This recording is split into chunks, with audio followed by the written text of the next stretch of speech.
In digital Marathi, जनतेच्या हक्काचं व्यासपीठ।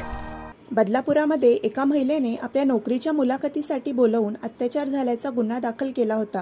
या गुन्ह्याच्या तपासात धक्कादायक सत्य समोर आले असून मेहुणाला खोट्या गुन्ह्यात अडकवण्यासाठी उल्हासनगरातील एका वकिलाने हा सगळा कट रचल्याचे उघड झाले आहे।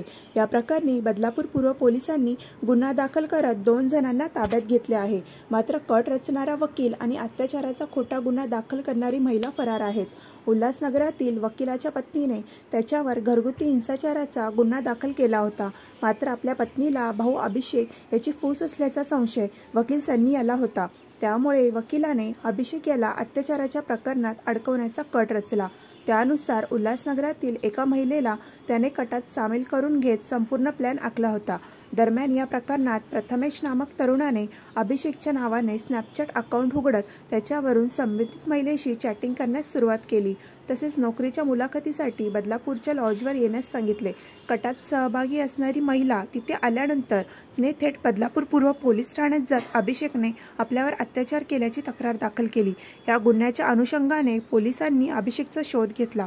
मात्र चौकशी दरम्यान लॉजमध्ये महिलेसोबत गेलेली व्यक्ती अभिषेक नसल्याचे पोलीस तपासात निदर्शनास आले असून सदर गुन्ह्यात लखनौ, उत्तर प्रदेश येथील अभिषेक सिंग यास खोट्या पद्धतीने गोवण्यासाठी मुख्य आरोपी सनी चौहान व त्याचे इतर साथीदार तसेच फिर्यादी महिलेचा देखील सहभाग असल्याचे तपासात निष्पन्न झाल्यामुळे सदर गुन्ह्यात एकूण 2 आरोपींना अटक करण्यात आली आहे। 30 डिसेंबर 2024 रोजी संध्याकाळी 5 वाजण्याच्या सुमारास एक महिला आली। त्या महिलेने सांगितलं की मला नोकरी देतो, बाउन्सरची नोकरी कायमस्वरूपी देतो असं सांगून त्या महिलेवर ती अभिषेक सिंग नावाच्या व्यक्तीने बलात्कार केल्याचं तिने सांगितलं आणि त्यानुसार आम्ही फिर्याद दाखल केली। परंतु फिर्याद दाखल केल्यानंतर आमचा इन्व्हेस्टिगेशनचा पार्ट असतो तपासामध्ये मी माझ्या अंडर जे होते माझे अधिकारी अनु शर्मा असतील, त्यानंतर गोविंद चव्हाण असतील किंवा PI क्राईम आमचे असतील गज्जल साहेब, आम्ही सर्वांनी त्याच्यावरती कॉन्सन्ट्रेट केलं आणि अशा घटना घडू नयेत, वेळोवेळी घडतच आहेत म्हणून आम्ही त्या गोष्टीचा तपास तात्काळ माहिती काढलेली आहे अभिषेक सिंगची आणि लखनौ या ठिकाणी एक टीम पाठवली तात्काळ।